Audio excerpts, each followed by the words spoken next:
भाव सिंह आते हैं मुझे वहीं बैठ जाना चाहिए। पाती दूंगा हाथ में। तब जब वो सुबह आएगा उसके हाथ में पाती दे दूंगा। ऐसा विचार करके ऐसा मुकंदा जी ने सोचकर जाए छिपके बैठे उत्तर। बस वो लेके थैली और वो परिक्रमा में छिप के बैठ गए। क्यों? पुजारी लोग देवी के मंदिर में परिक्रमा नहीं करते। एक हाथ में आरती और एक में घंटी बजती है। बस देवी की आरती उतार दी और रख दिया। अब मुकंदा जी परिक्रमा में छुप के बैठे रहे। जब भाव सिंह आया, अब जब राजा भाव सिंह आया तो वो परिक्रमा अवश्य करने जाता था। पाती प्रसाद दिया तीता। तब जो है फिर सवेरे सवेरे पाती भी हाथ में दे दी और प्रसाद का डिब्बा भी दे दिया। भाव सिंह सिर चढ़ाए के बस भाव सिंह ने सिर चढ़ाया कि ओहो सुबह सुबह ऐसे संत महात्माओं के दर्शन हुए। ठीक है, वो लेके घर चला गया। जाके अब कोई राजगुरु तो था नहीं, बड़े आराम से भागवत के सवाल और वो पढ़े। अपने नौकर को भेजा के जाओ मंदिर में परिक्रमा में एक साधु महात्मा होंगे, उन्हें बुला के ले आओ, कहो राजा बुला रहे हैं। चला गया, बुला के लिया तो राजा कहने लगा कि मुकंदस अब भाई ऐसे नहीं, ये जो प्रश्न तुमने लिख के भेजे हैं मुझे इसके भागवत वाले अर्थ बताओ। तब वो उसमें क्या था कि अखंड ब्रज कहाँ है, अखंड रास कहाँ है, प्रतिदिन 11 दिन की लीला जो हुई है वो किसकी है, और उसके बाद अक्षर अक्षातीत के भेद क्या है। अब ये सारी लीलाओं के भेद विस्तार 2-3 घंटे लगाकर खूब अच्छी तरह से मुकंदासी ने उसको समझाए। ले थैली उस वक्त और पहले तो थैली लेके घर चला गया। भीतर जाए के बुलाए, महलों में जाके मुकंदासी को बुलाया। मुकंदास को तीता वहाँ अपने पास बुला लिया। पूछी हकीकत श्री राज की। तब सारा कुछ समझ के कहते भाई ये चिट्ठी भेजी किसने, तो स्वामी जी के दस्तखत हुआ करते थे। हिंदुओं को चिट्ठी लिखनी है तो स्वामी कृष्णदास जी महाराज। कहने भाई स्वामी जी कहाँ हैं?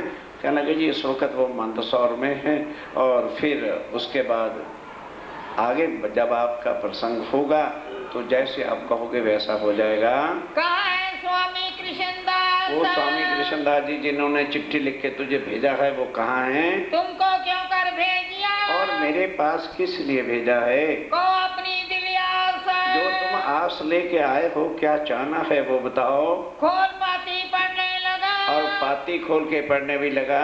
मिले प्रश्न भागवत उसके अंदर भागवत के प्रश्न थे, उसका अर्थ पूछा और लिखे वेदांत के और वेदांत के भी थे। तब उस मुकंदासी ने बताया कि महाराज ये जो जितनी देवी देवता तीर्थंकर अवतार त्रैगुण ब्रह्मा विष्णु महेश हैं इन सब का महाप्रलय में नाश होगा और हमारा तो कल्याण नहीं हो सकता, हम भाव से पार कैसे होंगे। फिर ये जो हमारे अंदर है ये जीव है, जब तक आत्मा पार ब्रह्म की पहचान नहीं होगी और हमारा संबंध नहीं होगा तब तक हम कभी भी भवसागर से पार हो ही नहीं सकते। विचार होने लगा तीता तब उन प्रश्नों का विचार विमर्श करके समझाने लगे। कहाँ दयाल बैठा था। अब इतने में 10 बज गए और रामदास भी आ गए। अब रामदास आके कुर्सी पर बैठ गए। अब उसको गुस्से से आग तो लग गई और बस और तो कुछ नहीं रहा। कहने लगे राजा साहब मैं आपका गुरु किस लिए, फिर मेरा फोटो खिंचवाना है क्या? इनकी तो शक्ल नहीं देखनी चाहिए। ये कहता भगवान 2 है, कोई कहता दुनिया में भगवान 2 है, एक कहता एक बाल स्वरूप का है और एक किशोर का है, फिर कहते हैं वो भी भगवान नहीं है, उससे ही आगे इनका भगवान कहीं 7वें आसमान पे रहता है। ऐसों की शक्ल देखनी चाहिए। तुम क्या कैसी चर्चा सुनाते हो और कैसा ज्ञान अनाड़ियों से बैठ के सुनते हो। अपने हिसाब से बोलने लगा। रामदास महंत जो रामदास महंत था तीन ईर्खा के वचन के ईर्ष्या के जेलिसी के शब्द कहे, आता जाता कुछ था नहीं। स्वरूप में विराजत कि ये तो भगवान के 2 स्वरूप बताते, बे मैंने 2 स्वरूप बताते हैं। ए दोए कृष्ण बतावत ये ये दो कृष्ण बताते हैं। सारे ग्रंथों में एक ही कृष्ण की लीला है और ये कहते हैं नहीं कृष्ण दो थे। जो कहूँ न शास्त्रों में, जो किसी शास्त्र में लिखा ही नहीं दो कृष्ण। इनका मुख न देखिए। ऐसे साधु महात्मा को तो धक्के दे के निकालना चाहिए, शक्ल देखना भी पाप है। चर्चा कैसी इनसे, फिर कैसा ज्ञान चर्चा इससे बैठ के करते हो? तब भाव सिंह बोलिया। आखिर राजा था। तब राजा भाव सिंह समझ गया कि ये इसका दुश्मन है। इस समय तब राजा भाव सिंह अपने राजगुरु से कहता, तू ये बता आत्मा और जीव क्या होता है? क्योंकि वो ज्ञान मुकानदास जी ने बता दिया। कह लगे क्या तूने मुझे आत्म कल्याण का भी कभी ज्ञान सुनाया? तांत्रिक विद्या और संसार की शक्तियां देवी से क्या मुझे भाव से पार कर देंगी? और जिसको तू दो कहता है, एक विष्णु भगवान का स्वरूप बाल मुकुंद है और एक अखंड गौलोक का स्वरूप है। दो नहीं तो और क्या है? ऐसी काहे कहो तुम। और फिर अगर तुझे ज्ञान का नहीं पता तो ऐसी घटिया किस्म की बात इतने बड़े महात्माओं के लिए तो नहीं कहनी चाहिए। एको भला बतावे तो। इन्होंने तो मेरी आत्म कल्याण का रास्ता बताया है जो आज दिन तक तूने बताया ही नहीं कि हम भाव से कैसे पार हो जाएंगे। निज स्वरूप बतावे तो हम। और निज स्वरूप पार ब्रह्म का क्या है उसकी पहचान बताई और ये भी बताया है कि पार ब्रह्म के निज स्वरूप के साथ हमारा संबंध क्या है। भाव सिंह जानिया। भाव सिंह दिल में समझ गया, एक जाल हरामखोर। ये हरामखोर इसकी दुश्मनी करता है। इनके साथ दुश्मन। इनके साथ दुश्मन है क्योंकि वो ज्ञान में निपुण और इसको कुछ आता नहीं, इसलिए जेलसी है। तो करे चाहे शोर, इसलिए ज्यादा शोर शराबा कर रहा है। छोड़ दो मुकानदास को। तब नौकर को बुलाया क्या नहीं, मुकानदास जी को मेरी हवेली के साथ वाला जो कमरा है ना वहाँ ठहरा लो, खाने पीने की पूरी व्यवस्था करो और फिर मैं बाद में इनसे ज्ञान सुनूंगा। तो रामदास बोला है कि राजा साहब मैंने तो समझा शायद ऐसा ही साधु महात्मा है कोई, अगर बहुत ऊंचा है ज्ञान वाला है तो फिर यहाँ इस अकेले की क्या सेवा हुई। मैं इसको अपने घर ले जाता हूँ, बहुत अच्छा पलंग दूंगा, अच्छा इसको भोजन खिलाऊंगा और खूब अच्छी तरह सेवा करूंगा। बजाय इससे कि अभी राजा कुछ बोलता कहता राजा साहब मुझे इसके घर सेवा के लिए ना भेजना, मैं इसकी सेवा। ये तब कपड़ा उठाया कि हुजूर मैं उस दिन आपके दरबार में आ गया था और ये मुझे बाजार में पकड़ के ये देखिए मार मार के एक मेरी जान नहीं निकाली, पर मैं तो स्वामी जी का हुक्म पूरा करना था इसलिए आ गया। अब राजा ने देखा वो मेरे दरबार में आए हुए हिंदू महात्माओं को और ये कमबख्त गुरु जो है ऐसा व्यवहार करता है। वह राजा को चढ़ा गुस्सा धक्का देके निकाला और वजीर को बुलाया। अभी इसके बाल बच्चे परिवार सहित सामान लदवा करके मेरी रियासत से बाहर निकल। ओ बस तू पुरोहित है, राजा है, राजगुरु रहा है, नहीं तो तेरे टुकड़े अभी करवा देता। इतना नीच हिंदू साध महात्मा और ये दुर्गति का व्यवहार, तू पशु है, ढोर है। बस उसे स्टेट से ही बाहर निकलवा दिया। तब रामदास बोला इनकी सेवा की मुझे आस है। वो बात रह गई थी ना कि इसकी सेवा मैं करूंगा, यहाँ अकेला सारा दिन उदास हो जाएगा। उतारे हम अपने घरों, हम अपने घर ले जाते हैं, उतारा करेंगे, खूब सेवा करेंगे, चरण दबाएंगे। तब मुकानदास का वचन, मुकानदास पहले ही बोल उठा इन सेवा हमारी भली करी। कहे राजा साहब इसकी अगली सेवा मुझे नहीं भूल रही, बहुत सेवा की। ये देखिए पीठ दिखाई, पीठ दिखाई, कपड़ा उठा करके मारा। ये देखिए अभी तक डांड पड़े हुए 3 दिन हो गए और डांड हट ही नहीं रहे। देख पीठ भाव सिंह को। बस राजा भाव सिंह ने जब पीठ देखी और डांड देखे आंसू आ गया, गुस्से से आग बगोला हो गया। बड़ा हुआ दुख, बड़ा दुखी हुआ वो। धक्का दे उठाया तो जाल। वो जो राजगुरु था धक्का दे के कमर को उठा दे, निकल जा यहाँ से। राजगुरु बना फिरता है चंडाल। ये राजगुरुओं का व्यवहार है। फिर एक संत के साथ दरबार में आया भी है, तो वैसे बात करो तो मैं बुरी गाड़ी दई मुख। बस राजा था, उसको क्या किसी का डर। मतलब बुरी का मतलब अपशब्दों वाली गालियां, जैसे लोग माँ बहन की देते हैं, इस तरह के अपशब्दों की गालियां बुरी बुरी निकाल दी। जो मेरे यहाँ आता कि मेरे यहाँ जो आता है ताकि ऐसी सेवा तो करता उसकी सेवा करता है। राजगुरु बन के ये सेवा तो कर रहा है साधुओं की। निकसो मारे डेरा से। बस अभी जो है मेरे डेरे से, स्टेट से निकल जाओ, जाओ देश में तीता। किसी और देश में जाके बसते हो, जिंदा रहना चाहते हो, मरवा डालूंगा नहीं तो तुझे। मुकानदास की निशा करी। अब मुकानदास की तसल्ली कराई कि मुकानदास, मुझे भाई नहीं पता था कि इतना पापी है, तुम मुझे माफ कर। ये जो कष्ट हुआ मेरे कारण से हुआ, इसलिए तो तसल्ली ना कर। और प्रश्न पूछे पंडित ने। तो अब कहते हैं, मुकानदास कहता है कि महाराज, मैं आपके दरबार में गया था तो वहां बड़े बड़े पंडित रहते थे। ये मेरे 23 प्रश्न और ये मेरे 19 प्रश्न, इसमें से भी मैं छाट के शॉर्ट कर देता हूँ, 30 या 22 या 25। और सारे तुम्हारे दरबार के पंडित एक तरफ और मैं अकेला एक तरफ। उनको कहो कि वो जितने प्रश्न बनाना चाहते हैं बना ले, और मेरे केवल ये 23 प्रश्न होंगे। 3 घंटे की मोहलत उनको पढ़ने की देना और 15 दिन उनको जवाब देने की देना। फिर उसके बाद अगर मेरे प्रश्नों, ध्यान से सुनने का प्रसंग है, मेरे प्रश्नों का उत्तर वो दे दें खाली, तो उनका जूता मेरे सिर पे बंधवा के मुंह काला करके सारे शहर में ढिंडोरी पिटवाना। और अगर उनको मेरे प्रश्नों का उत्तर ना आए तो मेरे जूते उनके सिर पे बांध के मुंह काला करके निकलवाना, ताकि दुनिया को पता चल जाए ये पंडित ऐसे ठग और लुटेरे होते हैं। करो इनका जवाब। इनका जवाब मुझे लेके दो, होए दिल रोशन। ताकि आपको तसल्ली हो जाए कि हम ठगने वाले हैं या ये पंडित ठगने वाले हैं। आया ना जवाब उनको।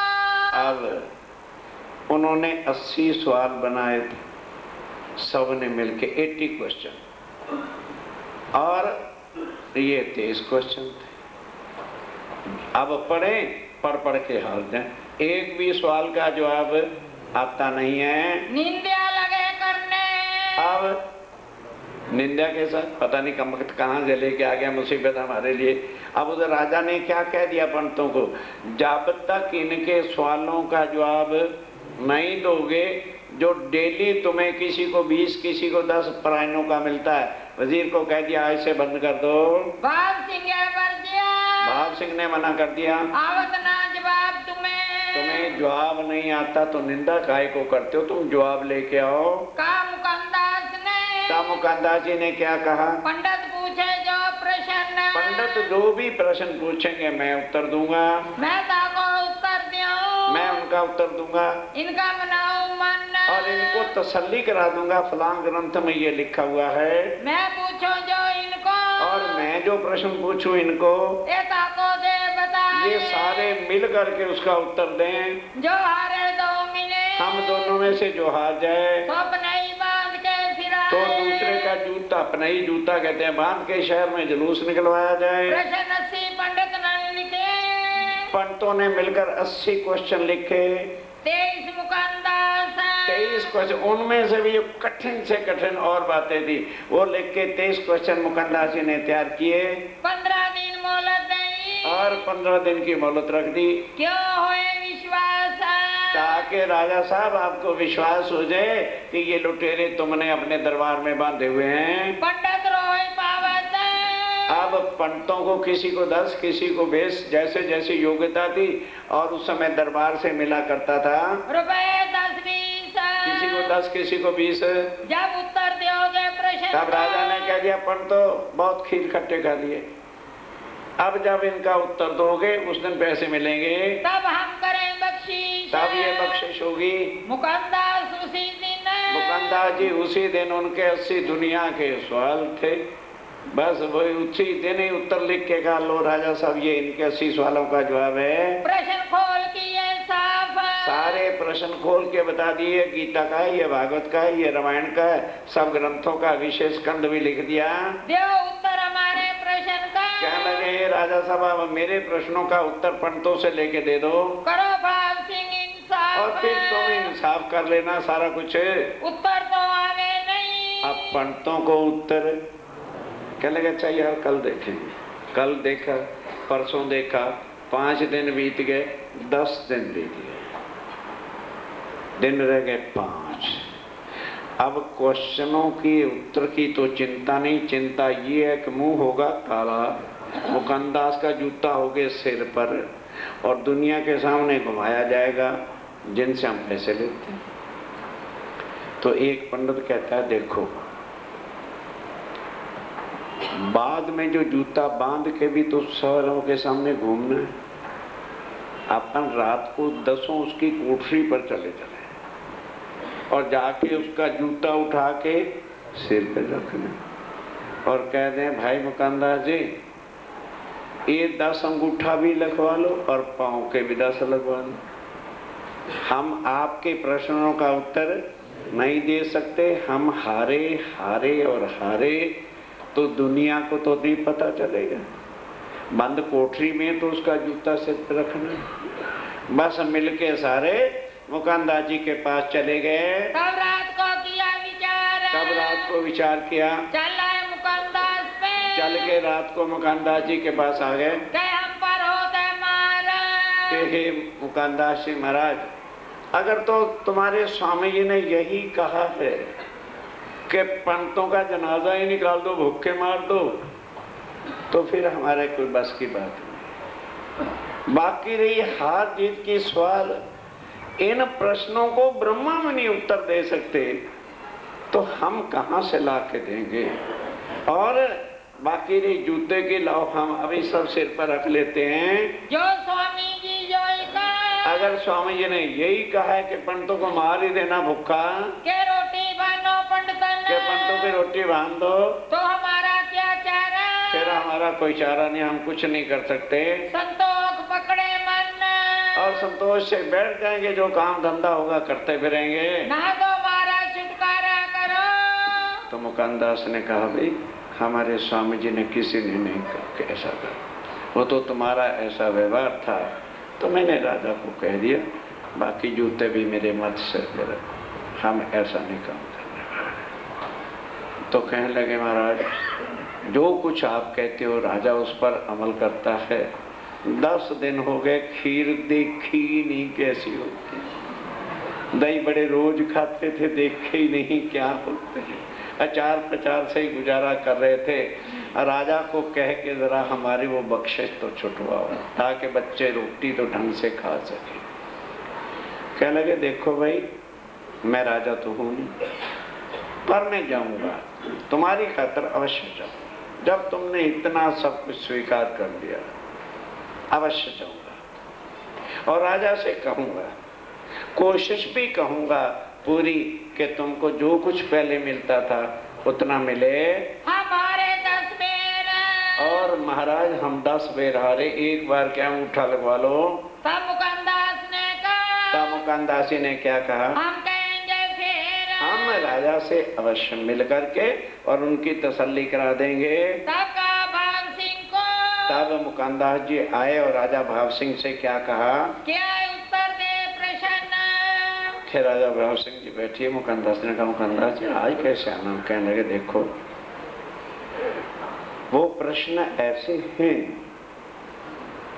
कि जिनका उत्तर ब्रह्मा त्रिदेवा भी दे सकते नहीं, और पार ब्रह्मक्षरातीत को खोज खोज, इस वास्ते बेचारे पंडितों को क्यों मार रखा। मेरे कहने से मैं सिफारिश करता हूँ उनको जो पहले आप दिया करते थे वो दो, क्योंकि अगर कोई दोष उनका है तो उनके बच्चों का क्या दोष है?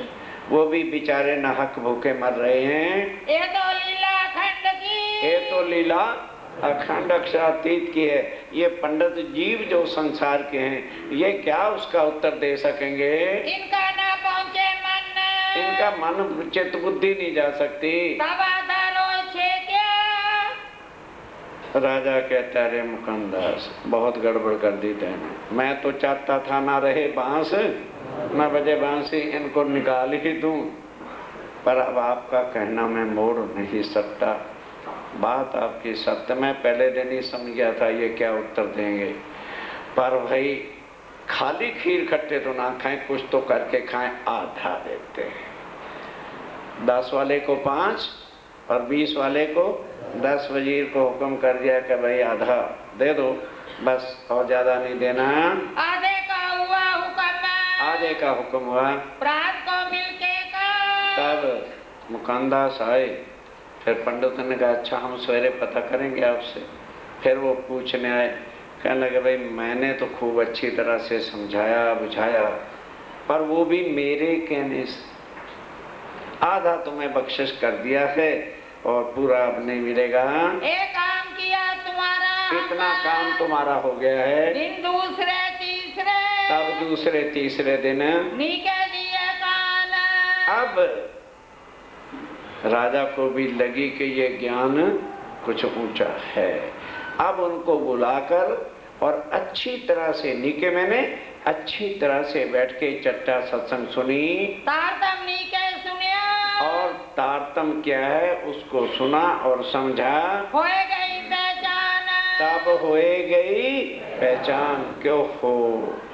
हमारी आत्म माया में खेल देखने के लिए आई, और अक्षातीत ही हमें जगाने के लिए मनुष्य तन में जगह जगह पर भटक रहे हैं। बुलाओ श्री जी सेठ जी को। बस तुरंत कहा, मुकंदास जल्दी से स्वामी जी को लेके आओ। बड़े आदर सहत भाव के साथ चिट्ठी लिख के दी और कहा, वहाँ सुंदर साहब कितने हैं? कहना ही लगभग 200 थे, अब और बढ़ गए हो तो मुझे नहीं पता। कहने का अच्छा 200 घोड़े लेके जाओ, और कोटा बूंदी जो है वो मेरा बॉर्डर है, वहाँ तक मेरी सीमा है। वहाँ मेरा एक बहुत अच्छा मकान है, जब मैं जाता हूँ उसमें ठहरता हूँ। और वहाँ हाथी भी, हथनी भी है।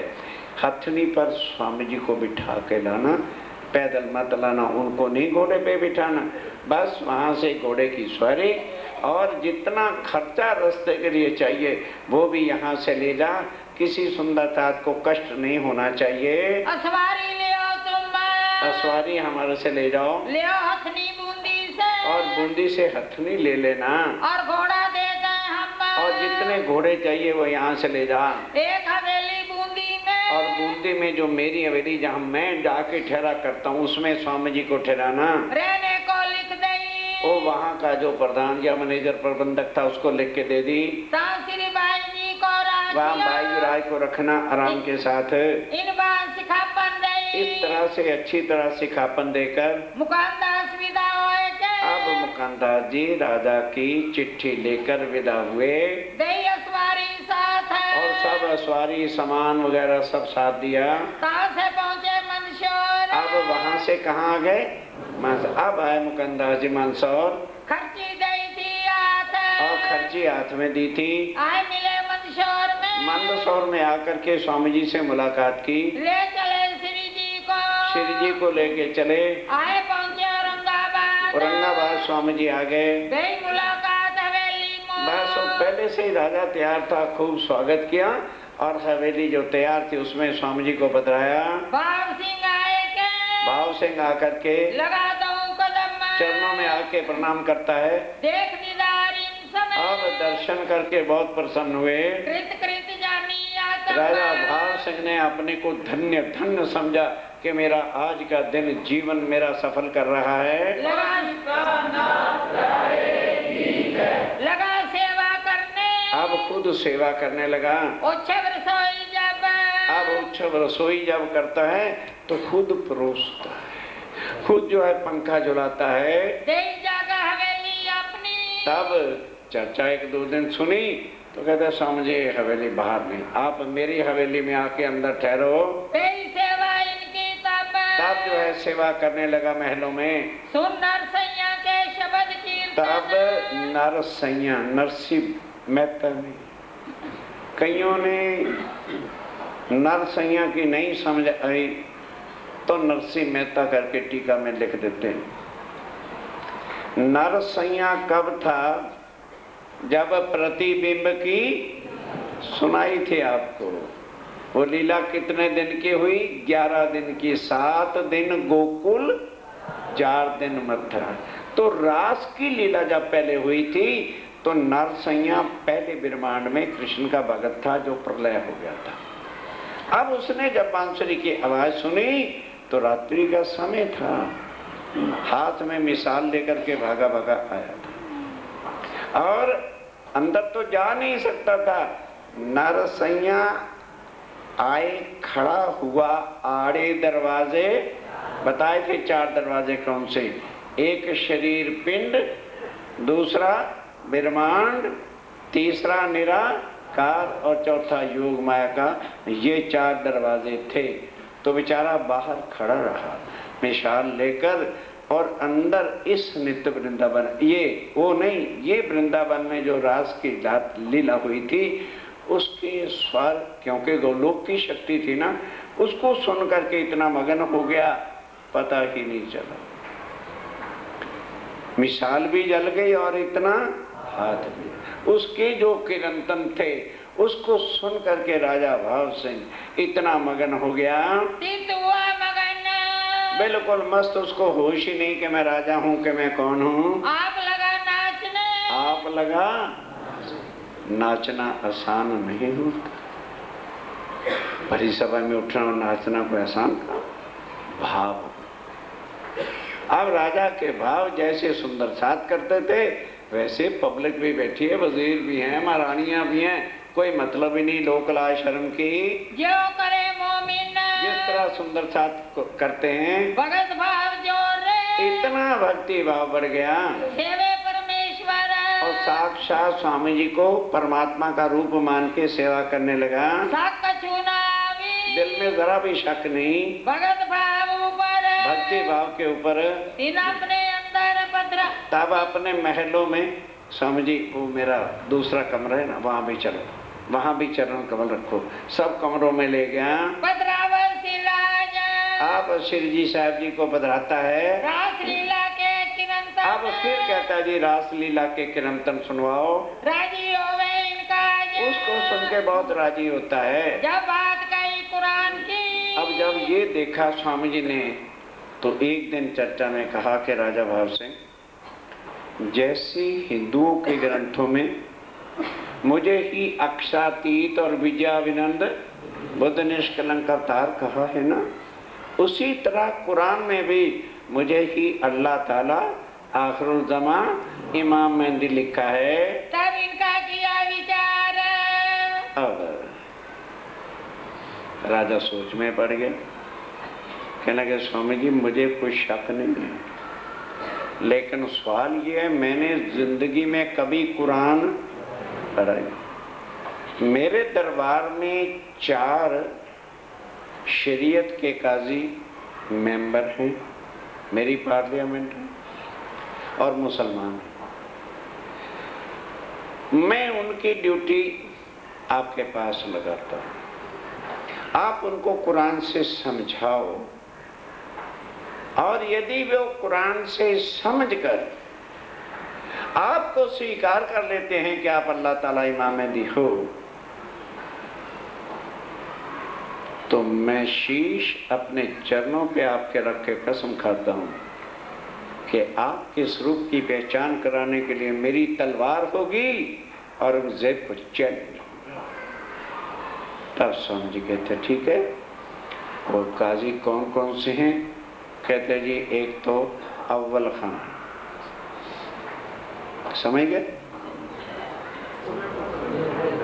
अरे बाबा किसको याद पड़ा है?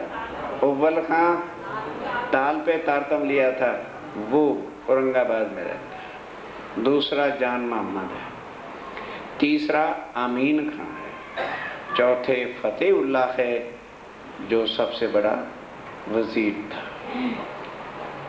बादशाह ने कहा, राजा ने, मैं इनकी 3 घंटे ड्यूटी आपके पास लगाऊंगा, आप इनको 3 घंटे डेढ़ पैर तक कुरान से समझाओ और इनसे लिखवा दो कि आप ही आखिरुज़्ज़मा इमाम दिए हैं। तब जो है अगर ये गवाही सैदी पता लग गया, इनका करो करार, इनका निश्चय करिए। मुसलमान 4, 4 मुसलमान मेरे चाकर मेरे चाकर है, मेरे पार्लियामेंट के सदस्य हैं, इनको तुम समझाओ, इनको कुरान से समझाओ, मुकदमा क़यामत और क़यामत की सारी बातों से ये मान जाएं कि आप ही इमाम मेहदी आखिरुज़्ज़मा हैं। तब औरंगजेब सो बांध के कमर कस के उसका सिर झुकाऊंगा। लड़ो वास्ते दीन के। भाई मुखीजा जी, सोना है तो मेरे सामने ना प्लीज बैठा करो। आपने रोज का डंडा बना लिया, एक साइड में सो जाया करो, सामने ही सोना, फिर मेरे अंदर गड़बड़ होती, चर्चा को टोकना पड़ता। बोलो शिवरानाथ प्यारे। चलिए, लड़ो वास्ते दीन के वास्ते आपको जहर करने के लिए मैं औरंगजेब से लड़ाई लड़ूंगा। सिर सौंपा इन बात पर, सिर सौंपा मैं, सिर आपके कदमों पर रख के कसम खाता हूँ। तब श्री जी साहब जी ने क्या कहा, सौंपो हमको मुसलमान। ठीक है राजा भाव सिंह, हम तेरे विचारों पर बहुत प्रसन्न हैं। 4 मुसलमानों को मेरे पास भेजो, तिनको हम समझावी, उनको हम कुरान से समझाएंगे। वे वो जब ईमान ले आए तुमको तहकीक, और वह तुम्हें लिख के दे देंगे, तहकीक निश्चय करेंगे तुम्हारा इस्लाम के वाकई है राजा भाव सिंह, दीन इस्लाम के मालिक आप हैं, कुरान तरफ तुम्हारे, और कुरान पढ़ते हम हैं, मायने तुम जानते हो। तुम कमर बांधो दीन के काम, फिर तुम कमर कसना।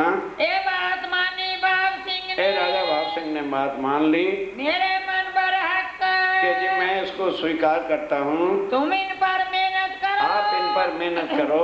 ये बात बड़ी बुजुर्ग, ये तो बहुत बड़ी बात है कि मुसलमानों का इमाम मेहदी और आया है हिंदुओं के तन में, इससे और क्या बड़ी बात है। ये निश्चय करके उठे, होने लगी चर्चा तिनसे। अब बाहर एक हवेली ले ली, वहाँ स्वामी जी बैठते हैं और वो चारों अब चर्चा करेंगे। चारों को राजा ने हुक्म करके भेज दिया। तो अव्वल खां ने जब चिट्ठी पढ़ी, उन्हें कहा, रे इमाम मेहदी तो उदयपुर में मिले थे और मैंने उनके कदमों में पहचान करके तातम भी लिया था, ये दूसरा इमाम मेहदी कहाँ से आया? चल के मैं दर्शन तो करूं। अब वो आया दर्शन करने, आगे कौन बैठा है? शेख जी साहब वही भागा चला आया, आके चरणों पे गिर पड़ा, ओ मेरे रवि आप यहाँ कैसे आ गए? कह लगे जैसे तू वहां मिला था और भी तो आत्माएं तुझे कहा था, जगह जगह, गांव गांव, नगर नगर, जुदा जुदा फिरकों में, जुदा जुदा तनों के अंदर हैं, तो जब तक उन तक ये वाणी नहीं पहुंचाएंगे कैसे उनकी आत्म जागृत होगी भाई? नीतावे दो वक्त, वो दोनों वक्त आने लगा। रे इन काम में, इसी काम में स्वामी जी जुटे हुए हैं। इन समय भट्ट भवानी। अब उधर से क्या होता है ध्यान के साथ? भवानी भट्ट दक्कन से बुद्ध गीता, बुद्ध स्तोत्र स्वामी जी ने खास मंगवाया था, जो तुम्हें भाता नहीं, और महेश्वर तंत्र और पुराण संहिता, ये 4 किताबें जिसके अंदर विजयाविनंद बुद्ध निष्कलंक अवतार अक्षातीत के ही जाहिर होने के सब प्रमाण हैं, वो लेकर के आया। उदयपुर का मिलाप, अब इसका उदयपुर का मिलाप था, वो आके यहाँ मिला। भवानी प्रश्न और भवानी के कुछ उसको चमत्कार भी होते रहते थे। बुद्ध गीता, बुद्ध स्तोत्र, बुद्ध गीता और बुद्ध स्तोत्र से एक दक्कन से लेके आया था जो स्वामी जी ने मंगाया था। इन समय विचरा किया, अब इस समय आके उसने दर्शन किए सुख पाया इनमें, और बहुत सुख पिया उसने। नित्य चर्चा में वांछन। अब स्वामी जी ने क्या कहा कि देखो भवानी भट्ट, हम इधर मुसलमानों से बैठ के चर्चा क्या करेंगे, तो तुम सुंदर साथ को बुद्ध गीता और बुद्ध स्तोत्र अच्छी तरह से समझाओ। आवे करण दीदार। अब वो मुसलमान जो है वो दर्शन करने आते हैं। कछुक पहचान तारतम, धीरे धीरे जो है तारतम की पहचान अमीन खां को होने लगी। दई धनी निर्धार। आप स्वामी धीरे धीरे एकदम थोड़ा ही मुंह से कह देते कौन है, कुरान से उनके आयतों से धीरे धीरे समझाने लगे।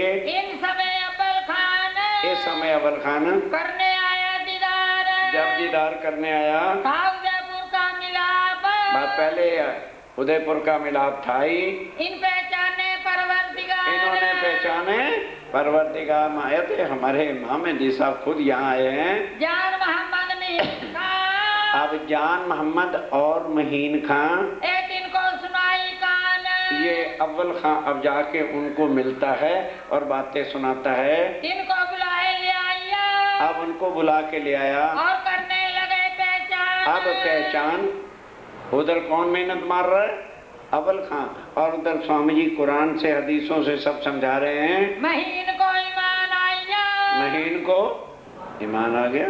उसने भी कहा जी मैं लिख के देने को तैयार। अव्वल खान ने भी लिख दिया कि बिल्कुल आप ही आखिरुल ज़मा इमाम दी कुरान से है, हम मंजूर करते हैं। एक ताबे हुआ तब, ये भी ताबे हो गया, तारतम ले लिया, सुंदर साथ में शामिल हो गया। दजाल सो लड़ने लगा। अब मुसलमानों से, दज्जाल कौन है इस समय, मुसलमान रोकेंगे, उनसे लड़ने लगे। चाय लेने सो बाबा, हाँ? चाय लेने सो बाबा।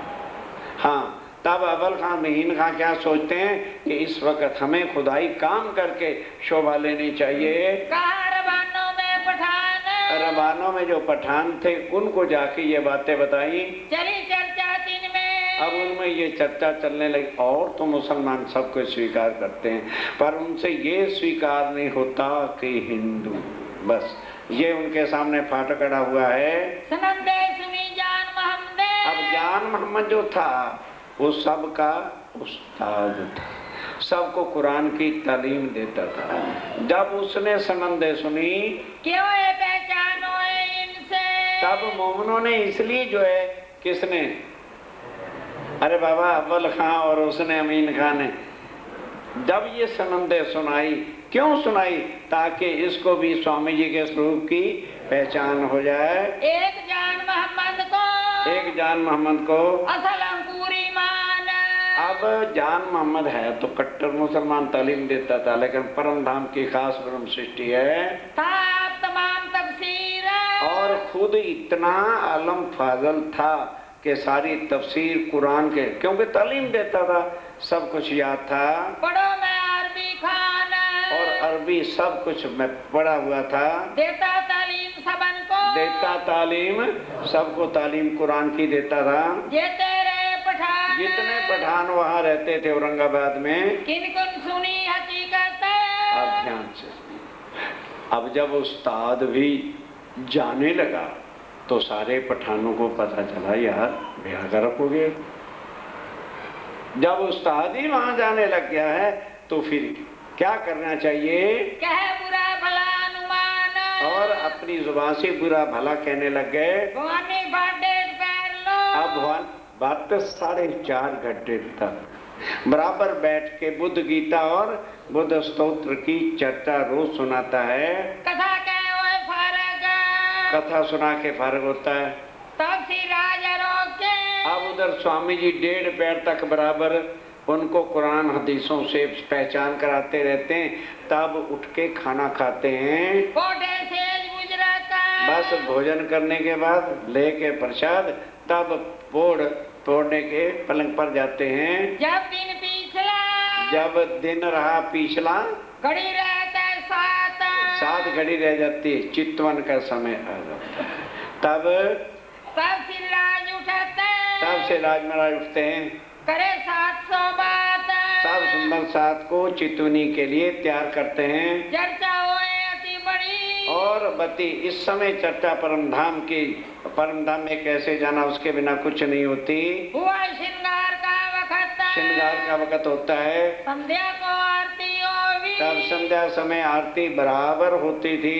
सब साथ खड़ा देखत, सब सुंदर साथ खड़ा होकर के मिल करके आरती दर्शन करते हैं।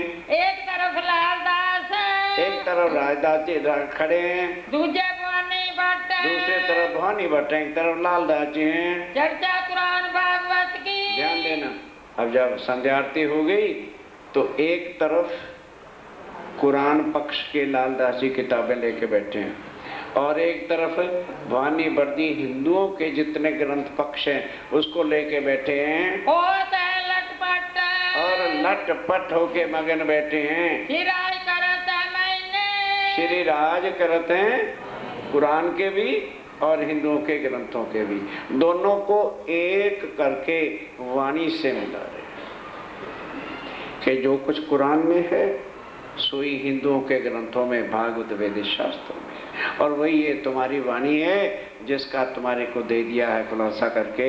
सुनने वाला साथ है, और सुनने वाला कौन है? सुंदर साथ बैठ के लटपट होके चर्चा सुनते हैं। कोई सवाल करता है, अगर कोई सवाल करता है, कोई बानी लेने हाथ, कोई बानी का प्रश्न करता है, अब्बल खां ले आइया, अब उधर उनके उत्तर दिए जाते हैं, इधर अव्वल खां किसको लेके आता है? जान मोहम्मद को। अव्वल खां जान मोहम्मद को लेके आ गया। चर्चा सुनी मास्तों लो, 2 महीने तक चर्चा उसने सुनी, लेकिन शरीयत का पर्दा हटा नहीं। घायल भी आतिन माँ, अब वो आके चर्चा सुन के घायल तो हो गया था, पर था अर्ध पक्का, अर्ध पक्का था, भी ईमान पूरा नहीं था। सुनी लीला फिरी सूरत। अब ध्यान देना, जब परम धाम की लीला सुनी, सूरत तो फिरी, लेकिन लालदास जी जरा जल्दी करें, अक्षरातीत के स्वरूप का वर्णन कर। और मोहम्मद साहब ने कहा है कि अल्लाह ताला की सूरत अल्लाह ताला के बिना कोई कर नहीं सकता। अब कर दिया लालदास जी ने, उसको एकदम जोश आ गया, सारे ये तो दज्जाल, इनको अल्लाह ताला की सूरत बयान करने का क्या अधिकार है? नाराज होके घर चला गया। लाल उत्तम सुनाई, लाल उत्तम दास ने जल्दी कर दी। कई मोमन बना जरा बहुत जल्दी होते ना, जल्दी जल्दी मोड़ मिलावा बता दे जल्दी जल्दी, वो अपनी अकल इस्तेमाल करते। कुछ दर्जा होता है, कुछ ईमान होता है, तब जाके मोड़ मिलावे का सब स्वरूप श्रृंगार बताना चाहिए। लड़ाई गई उन बखत, उसको गुस्सा आ गया, लड़के चला गया। यात्रा घर का, काफर कहीं के मैं कल से तुम्हारी शक्ल भी नहीं देखूंगा, कब उड़ा ले कभी तुम्हारी शक्ल नहीं देखूंगा, तुम्हारे पास कभी नहीं आऊंगा। मैं 2 मास मेहनत करी। अब लालदास को हो गया यार, 2 महीने मेहनत करी थी इतनी, और वो तो निष्फल चली गई।